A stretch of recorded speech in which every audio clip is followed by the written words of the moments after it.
evening. Thank you very much for joining us here on Mirror Now. This is Urban Debate and I'm Hina Gambhir.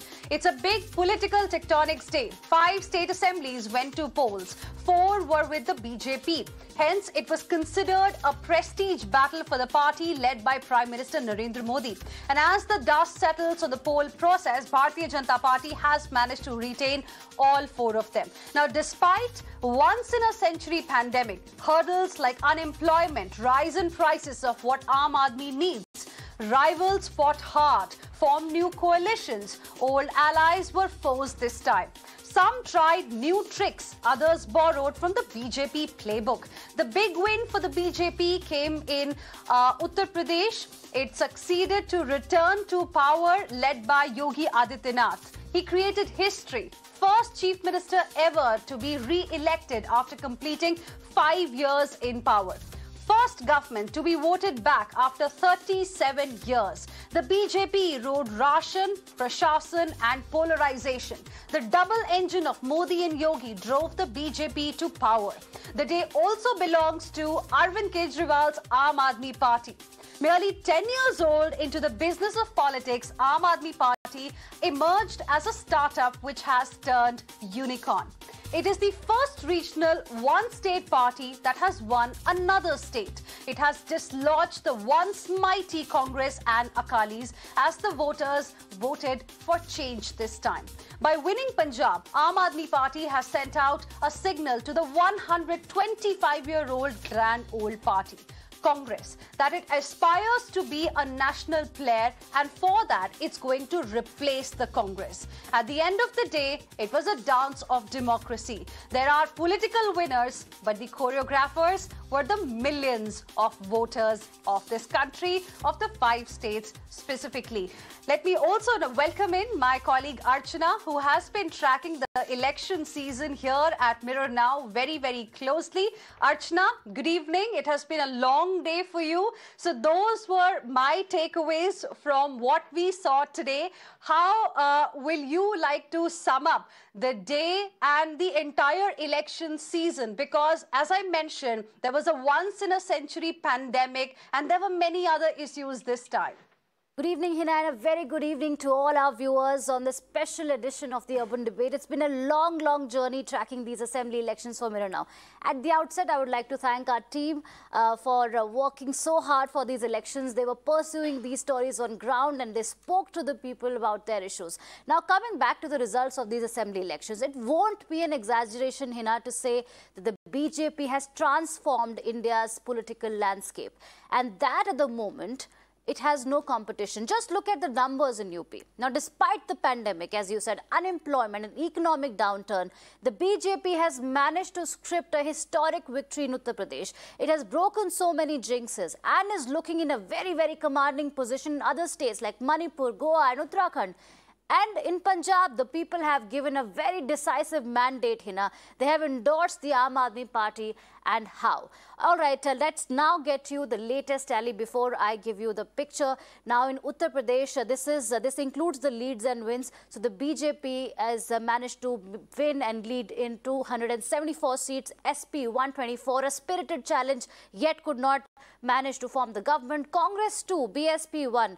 In Punjab, Aam Aadmi Party 92 seats, Congress 18, Akali Dal 4, BJP 2, others 1. In Goa, BJP 20, Congress 12, AAP 3, others 5. Uttarakhand, BJP 48, Congress 18, AAP 0. Now in Manipur, BJP 32, NPP 8, Congress 4, NPP 8, NPF 5 and others 11. So this is the latest. The numbers are changing as we speak, but more or less this is the latest. This includes the leads and wins, Hina. Well, interesting details there that Archana you have given to our viewers. Let's also welcome our guest joining us on the broadcast this evening and help us understand what next from the kind of results we've got this time. And like I mentioned earlier, out of the 5 states that saw elections this time, 4 were with BJP and BJP has managed to retain all 4 of these particular states. Charu Pragya of the BJP is going to join us in just a bit. We have have Anshul Avijit from the Congress Party, Captain Shalini Singh from the Aam Aadmi Party, live with us, Chandrasekhar Pandey from Samajwadi Party, Smita Gupta, senior journalist, also live with us this evening. Thank you very much, all of you, for joining us here on Urban Debate on Mirror Now. Smita Gupta, I want to quickly begin the discussion with you. Now, does this mean that brand Modi has prevailed despite the pandemic, the kind of result we saw today? In a sense, since out of the BJP managed to retain all the 4 states that it was in power in. The most spectacular victory, of course, was Uttar Pradesh. First, let me just talk about the 3 smaller states. The Manipur state election, I won't give that much importance to, because in the Northeast, there is a tendency, if you go back historically, the Northeast tends to vote with the party in power at the center because it is so dependent on the center. But certainly, Uttarakhand was a big victory for the BJP, given that it changed 3 chief ministers last year, given that there was so much trouble within the BJP. And supposedly, according to the opinion polls, Harish Rawat of the Congress was the most popular leader. And yet, the BJP managed to win that state. So that's a big victory. In Goa, it was partly, I mean, once one looks at the figures more closely, possibly it was because of the entry of the Trinamool Congress and the Aam Aadmi Party, it possibly cut into the non-BJP vote. But the most interesting victory, of course, is Uttar Pradesh. As you have mentioned earlier, it's the first time that a chief minister since Govind Ballabh Pant has actually got a second term in power in the state. There was so much going against the BJP in UP. 2 years of pandemic, widespread unemployment, skyrocketing prices, the stray cattle menace. I mean, there was a host of problems. And yet the BJP has not just retained power, but it has retained it in a very, very respectable fashion. What is the reason for this? Most BJP spokespersons are giving credit to the fact, to its welfare, the welfare measures that it took, particularly the free rations, which came in very, very handy, especially to those who live on the margins of society. The second point, which I would like to underscore, is that when you asked BJP, either BJP supporters or people in the BJP, why it has done well, they are all talking about the law and order problem that the BJP was able to give to the state, that it was able to, as they say, you know, our wives and daughters could walk late at night without any problem. But if you spoke to independent, when you sort of asked them to explain what they meant by law and order,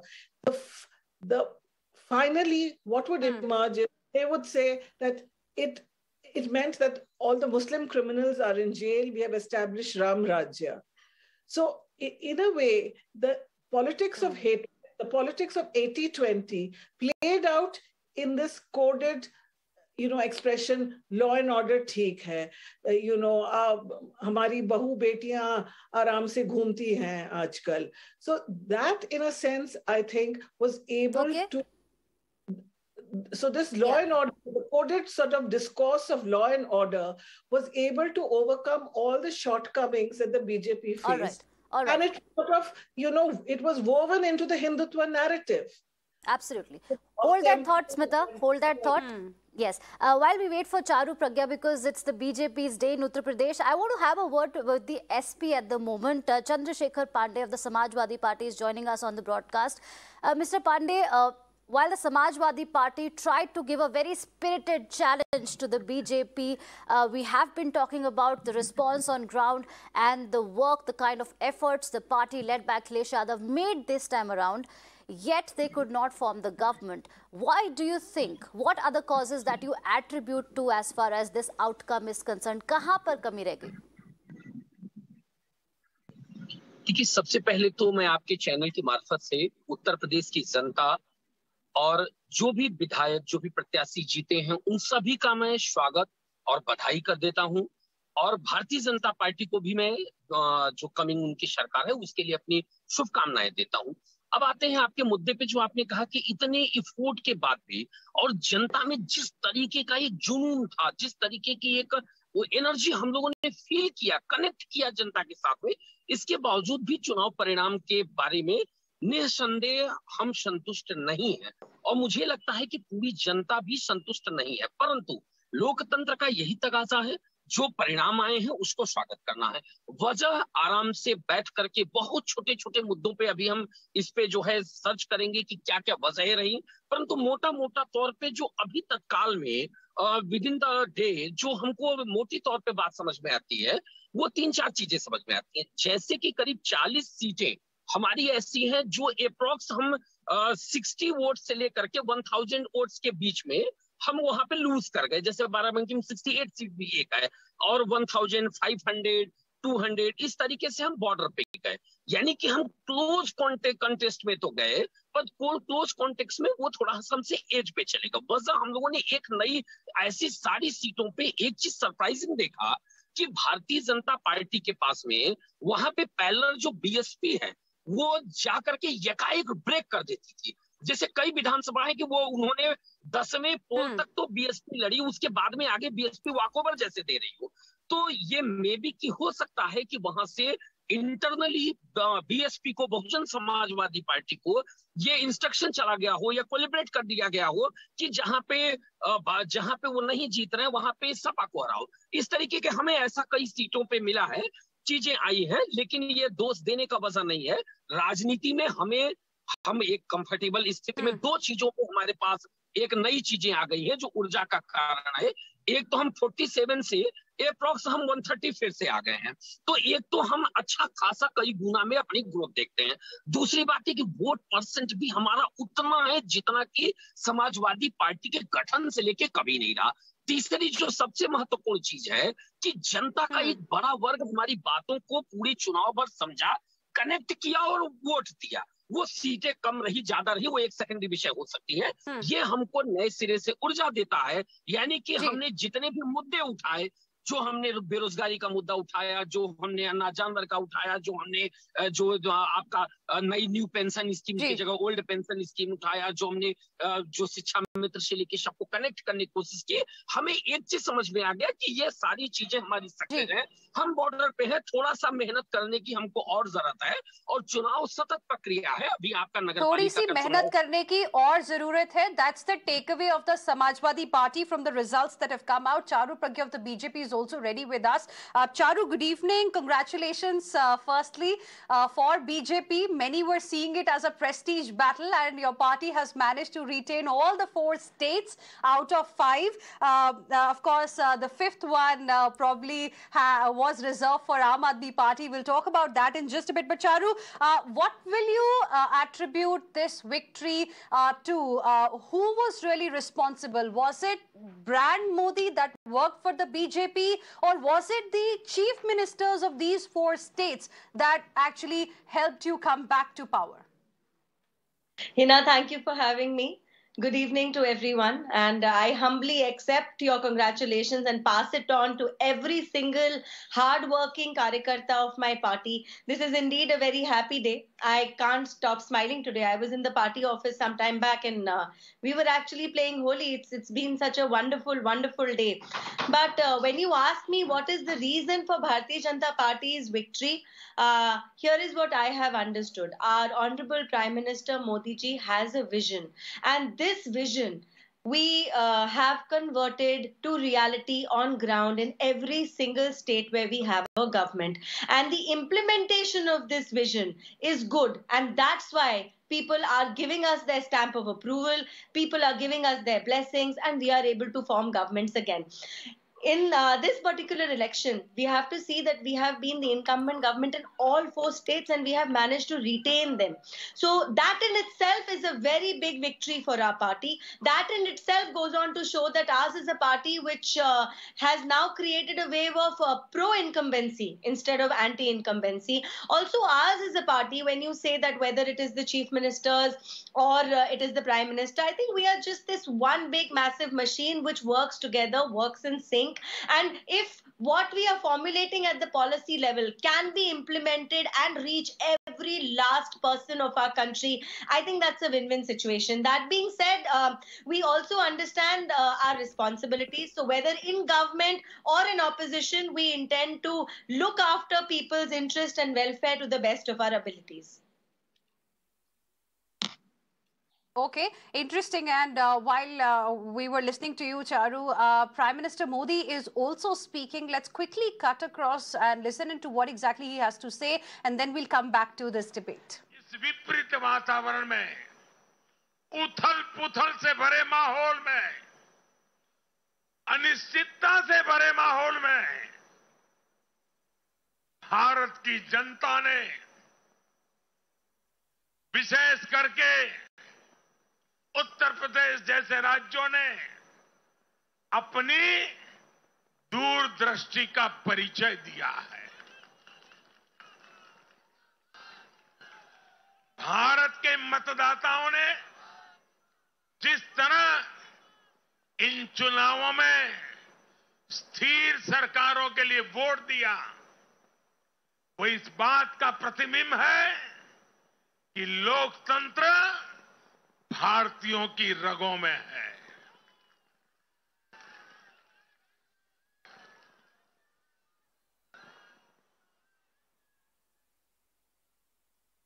लेकिन भाई और बहनों, आज इस अवसर पर मैं देश के सामने अपनी कुछ चिंताएं भी रखना चाहता हूं। देश का नागरिक तो बहुत जिम्मेदारी के साथ देश के हित में अपना काम कर रहा है। जब भी उसको अवसर मिलता है, वो जिम्मेदारी के साथ पेश आता है। देश का सामान्य नागरिक राष्ट्र निर्माण में जुटा है, लेकिन हमारे यहां कुछ लोग लगातार राजनीति का स्तर गिराते जा रहे हैं। कोरोना के इस समय में भी हमने देखा है कि इन लोगों ने देशवासियों को गुमराह करने की लगातार कोशिश की। वैक्सीनेशन के हमारे प्रयासों की दुनिया प्रशंसा कर रही है, लेकिन इस पवित्र कार्य पर, मानवता के कार्य पर, सेवा के कार्य पर, भारत की वैक्सीन पर भी सवाल उठाए गए। दुर्भाग्य की बात है, जब यूक्रेन में हजारों भारतीय विद्यार्थी, हमारे छात्र, हमारे नागरिक फंसे हुए थे, तब भी देश का मनोबल तोड़ने की बातें हो रही थी।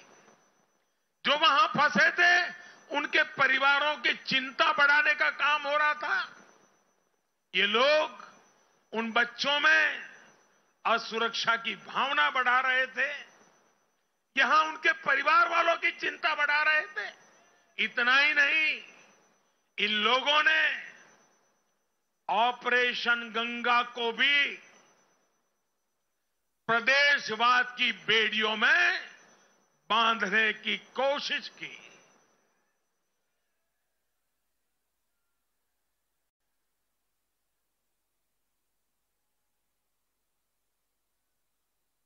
हर योजना को, हर कार्य को क्षेत्रवाद, प्रदेशवाद, जातिवाद, संप्रदायवाद का रंग देने का प्रयास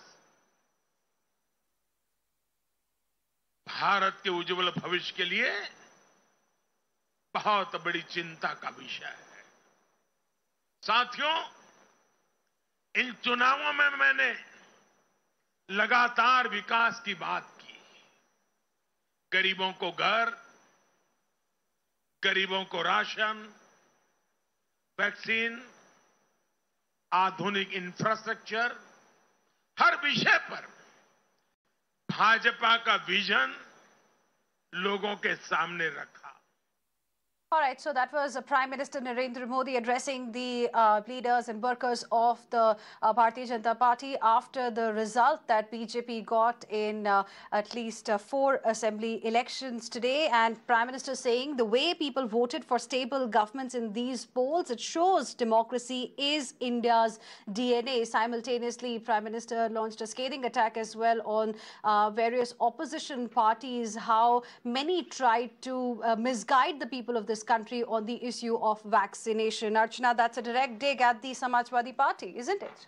Yes, absolutely. And the opposition that united during the vaccination drive, questioning the slow pace of vaccination, questioning the efforts of the government, questioning the healthcare as far as the pandemic is concerned, Hina. Well, that's right. So let's also now go back to our guests who continue to be with us at this point in time. And we have from the Aam Aadmi Party, yes, Captain Shalini Singh also live with us this evening. Captain Shalini Singh, congratulations for Aam Aadmi Party as well. It's a very, very significant day because voters decided to choose Aam Aadmi Party over stalwarts like big leaders in BJP, Congress and Akali Dal. What does it really mean for the Aam Aadmi Party? And because with this, Aam Aadmi Party has become the only regional party to actually hold power in 2 states at least. Good evening, everyone. So first of all, we would like to thank each and every citizen of Punjab who voted and supported Aam Aadmi Party.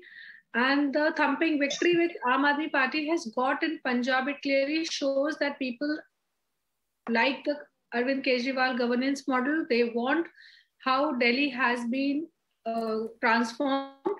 And now it is a very big responsibility that people of Punjab have shown that faith in our governance model and they want the same to be replicated. And we are very sure now, since it is a full state, there will be no restrictions on us as it is in Delhi.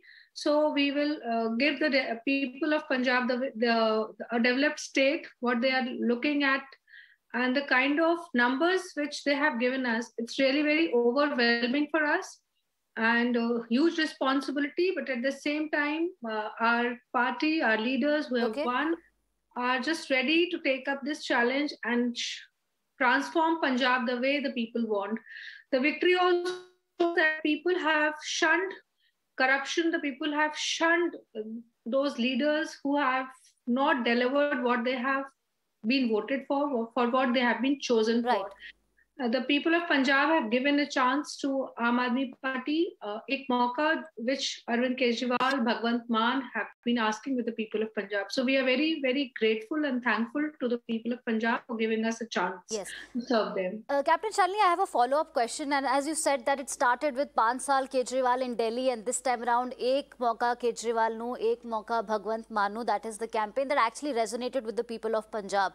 And as you have been saying, as we have been reporting, that this is a very decisive mandate. The people were very clear. They voted for change, neither here nor there. And as Hina said that no royals, no veterans, they just rejected all of them. All big faces were sidelined. And a face of change has been voted to power. But my question to you is that the promises that the Aam Aadmi Party has made, they are very ambitious, right? And there have been some very valid questions. Does your economics support your politics? Do you think Punjab, which is in debt, has the economics, has the money to fulfill those promises that have been made by the Aam Aadmi Party? Because this is going to be a very big challenge going ahead. Yeah, sure. So it's a very good question you have asked. So whatever the promises which the government has made, the Kejriwal has made or Bhagwant Mann has made to the people of Punjab, that if you vote for us, if you give us a chance, all these things we will give it to you. So all these have been already planned by the leaders. All these things have been worked out well. So these are not fake promises. These are not the promises just to get to make a government, form the government, and then sit back idle and let people suffer. These promises have been made, and they will be transformed into reality, and people will see the change in times to come. In less than 10 years of time, the kind of development, the kind of change we have seen in Delhi, despite, I repeat, despite being so many restrictions, because Delhi not being a full state, but now with Punjab, it is not going to be the problem, and we are very confident that we will bring that change. And the numbers which you are saying, that everything has been worked out, and whatever the challenges, definitely the challenge will also be there, but our leaders are prepared. Okay. The team is prepared to take it head on and serve the people with full humility. And I think people of Delhi also will be happy because Captain Shalini, now the pollution problem may also get solved quickly if your party will be in power in Punjab also, because Yes, this is a very popular conversation going on social media. Yes, who will Kejriwal blame now? Yeah, so we all have to see. It is definitely a positive sign that Aam Aadmi Party has got a chance to govern a full state, right? So it is also a big responsibility on Aam Aadmi Party to prove their mission. Clearly a responsibility. People have given you an opportunity as well. Charu Pragya wants to come in very quickly. Charu Pragya, then I'll go across to Anshul Abhijit. I want to make a financial point, and I really appreciate the question asked by the anchor. I think it is a sensible one, an important one, and it's all well and good to make promises. But when it comes to delivering those promises, the situation of Delhi today is that departments which were making a profit are in deficit today. The situation of Delhi today is that while the government continues to spend endless amounts of money on advertisement, it becomes more and more in debt. Punjab is already in debt. The situation in Punjab currently... So the problem is, sorry, I'm interrupting you, but today it is not about Delhi. Today it is about Punjab and your states. You have also one. You kindly let me finish, and you can come back to whatever you want. Okay, Captain Shalini. Yes, Charu, make your point.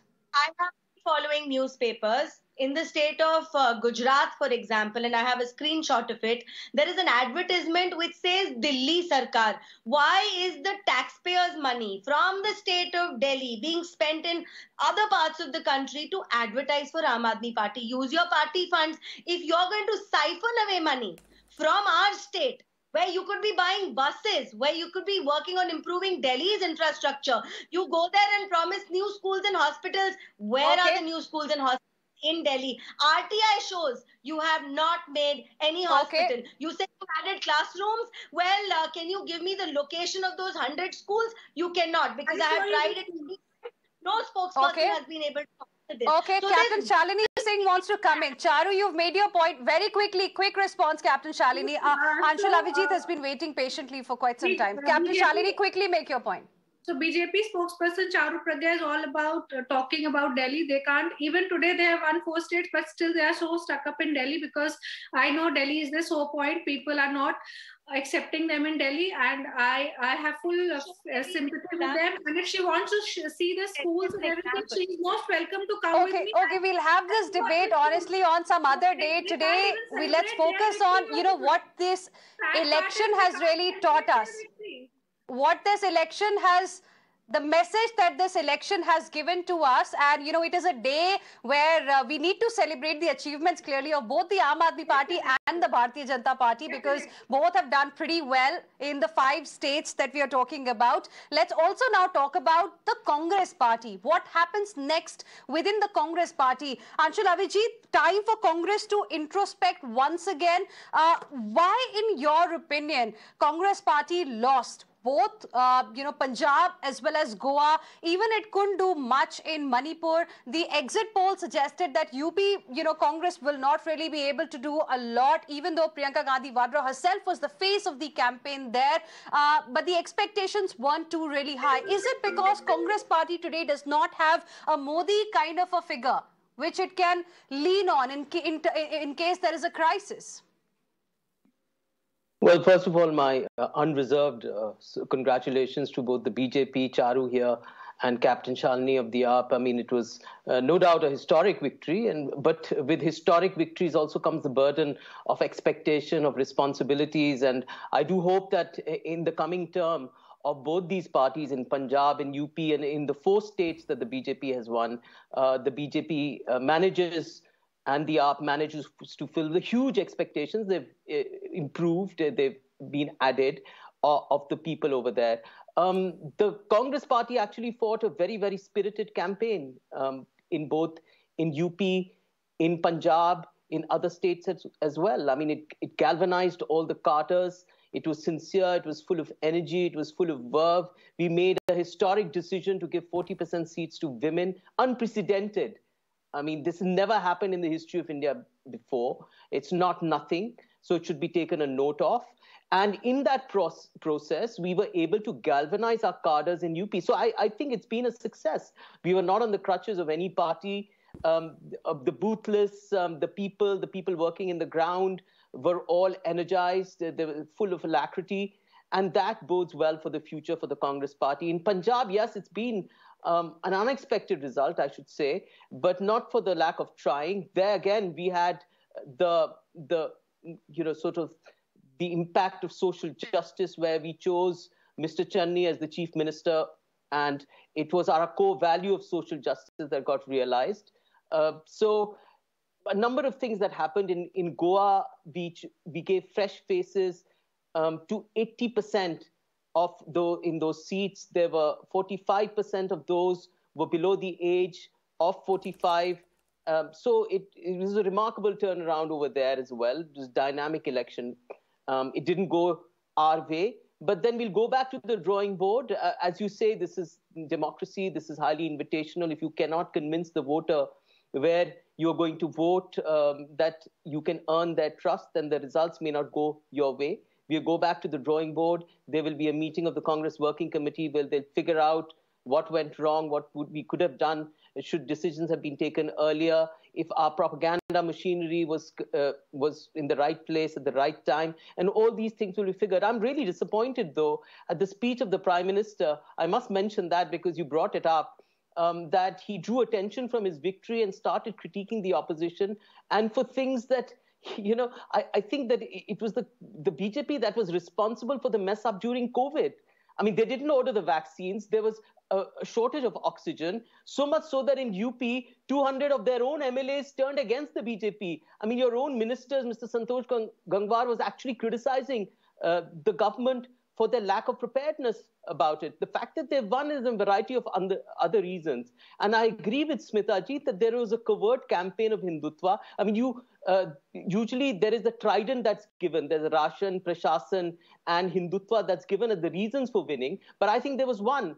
Hindutva can come in word forms or subliminal forms. And I think that there were coded messages even in the bulldozer Baba that we saw, even in the Labharti schemes that we saw. People, when they want to vote, they vote for the larger agenda. And then, it's couched in things like Labharti.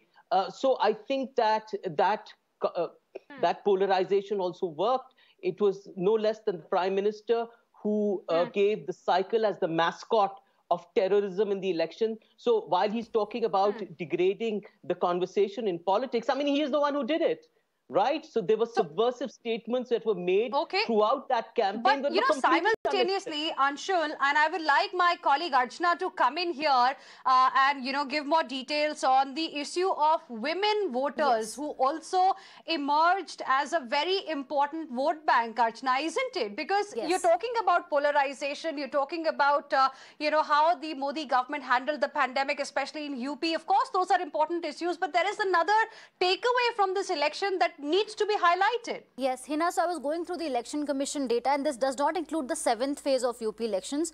So this time around, the proportion of women voters who turned out to vote was higher than that of the men. So women voter turnout was 70.42%, whereas that of the men was 68.78%.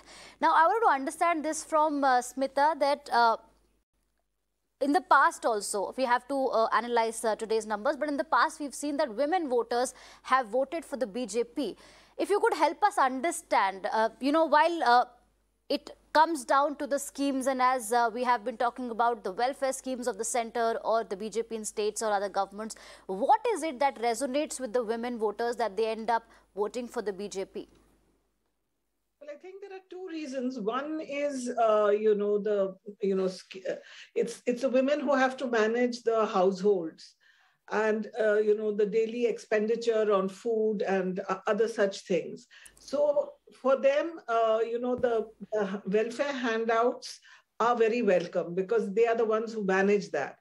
But simultaneously, I would say from my conversations with women during these elections is that a lot of women voters, especially in the rural areas, tend to be a little more conservative, a little more religious.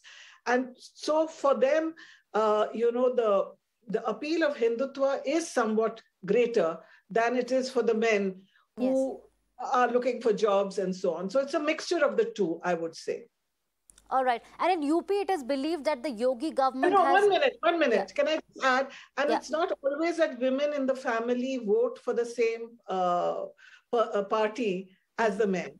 Okay. Because I came across many families which were divided, where they openly said the woman was voting for the BJP, the husband or the brother or the son was voting for another party. Okay. All right.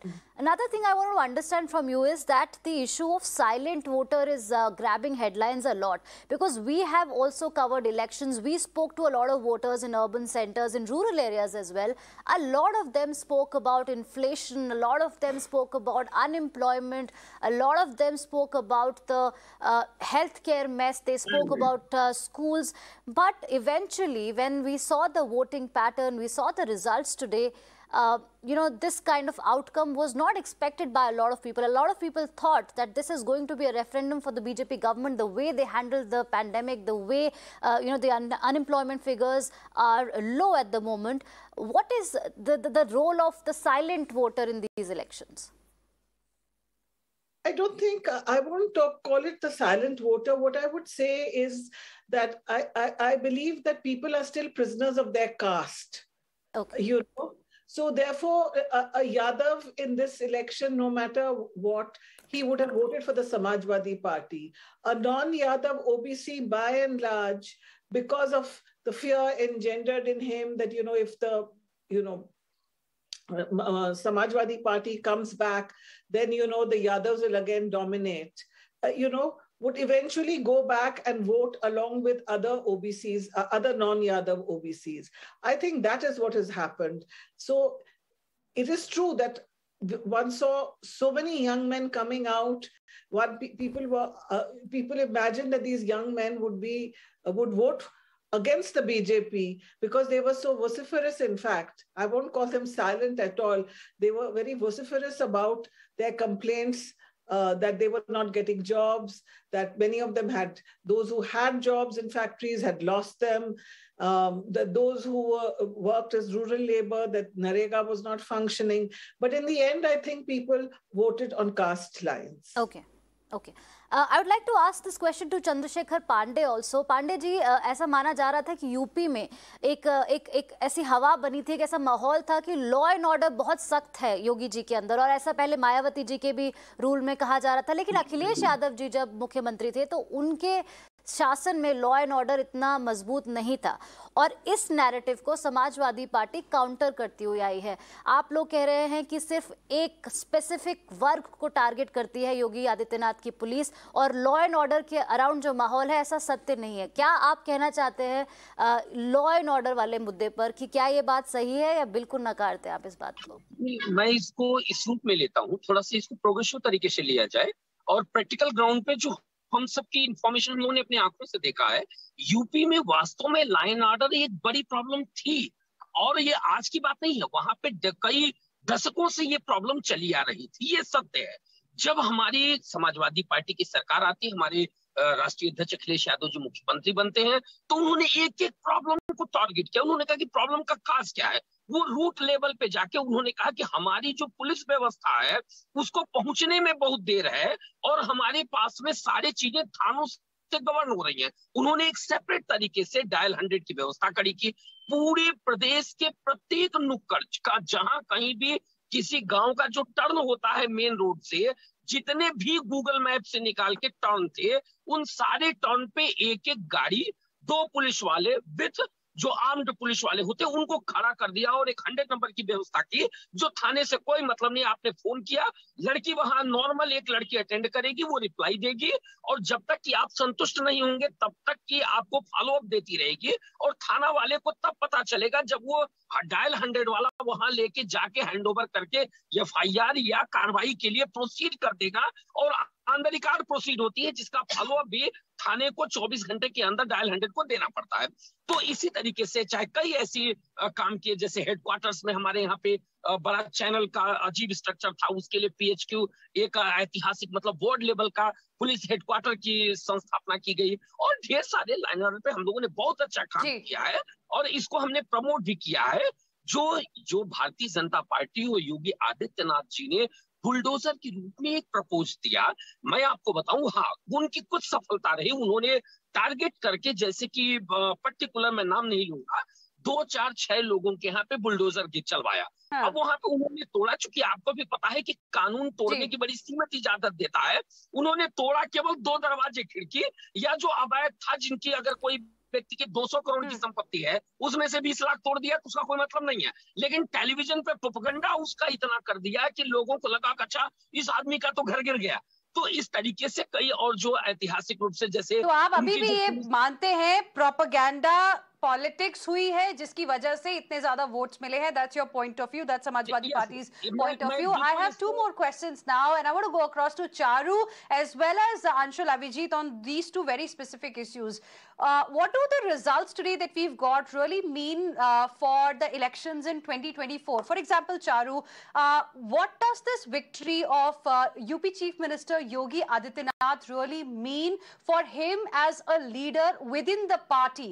Because many clearly are seeing that, you know, this is like his birth as a mass leader, because he helped the party win back the state of Uttar Pradesh, something that has not really happened for a state like Uttar Pradesh in so many years. So is he now going to be future claimant of Prime Minister Modi, the successor? I fail to understand why this has become the hot topic of conversation in recent times, because Yogi ji has always been a mass leader. He has always been a national leader. He has been an MP multiple times. So obviously he has been winning from his constituency and coming to Delhi. Because last time he had not won the election for the BJP in Uttar Pradesh. He was chosen as the chief minister. So this time it was a different scenario for him.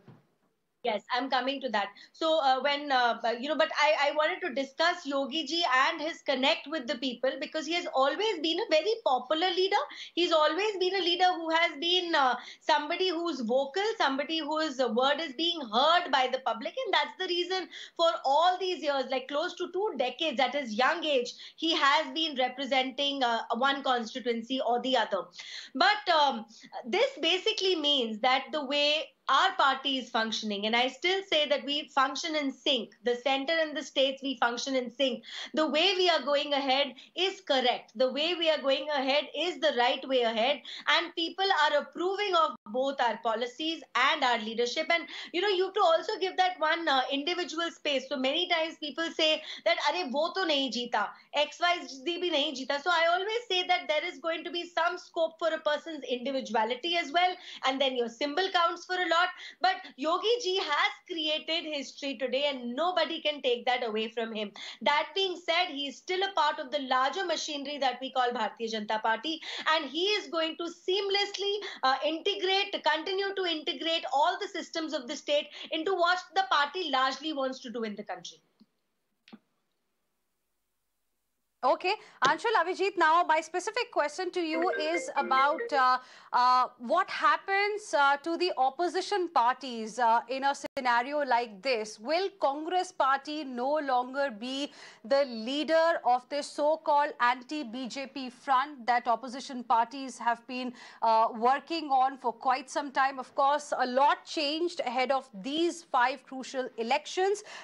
Do the results now suggest that it's going to be probably Aam Aadmi Party and TMC that's going to be leading, this anti-BJP front, and Congress would just be like any other regional player? It's inconceivable to think of an opposition unity without the Congress. It's a 136-year-old party. It has a Congress worker. What role is the Congress party going to play then? No, I mean, there is a Congress worker. It has a national What role will the Congress party play in that bloc? There is a Congress worker in every single village in this country, even now. It has a national footprint. It is in power in multiple states. It is in a coalition government in other states. No other regional party can replicate that even now. It has the largest number of MPs in the opposition in the parliament still. You cannot discount the Congress just because of a couple of losses. Losses come, losses go, victories come. There's been a long history of the Congress party as far as victories and also defeats go. I mean, this happens as a part of democracy.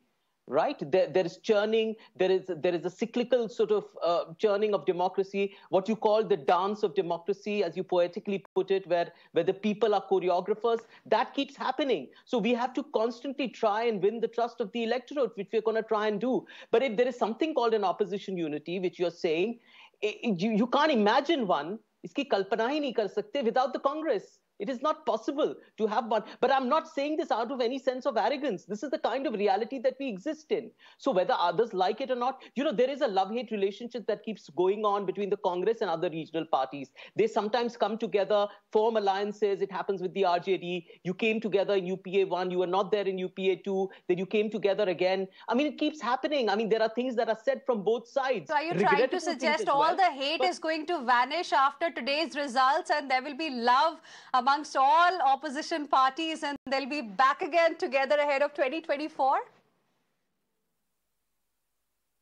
Yeah, there is something called an opposition unity. There are like-minded parties. There are parties that ideologically think alike. We always welcome them. We always want to be a part of them. We also, at times, take a decision to go out alone in an election because we want to build our organizational strength. That's exactly what we did in UP with this very, very inspired campaign and sort of energized the voters and the organization over there. But we are going to form a central role in any kind of opposition that there is. Okay, thank you very much, all of you, for joining us on Urban Debate this evening. And those were some of the important takeaways as far as this result today is concerned. Archana. Yes, Hina, and that also concludes our hectic election coverage. Remember, Mirror Now's priority and focus was to highlight the issues of India's voters, their plight, their issues like education, unemployment, healthcare, infrastructure, education. So that was the focus. We tried to launch a campaign election coverage that was focused entirely on people-centric issues. And now the verdict day is here. And we had also promised that from the first vote to the last oath, we will continue to focus on the people of this country. With that, I would like to thank you also for having me on the show.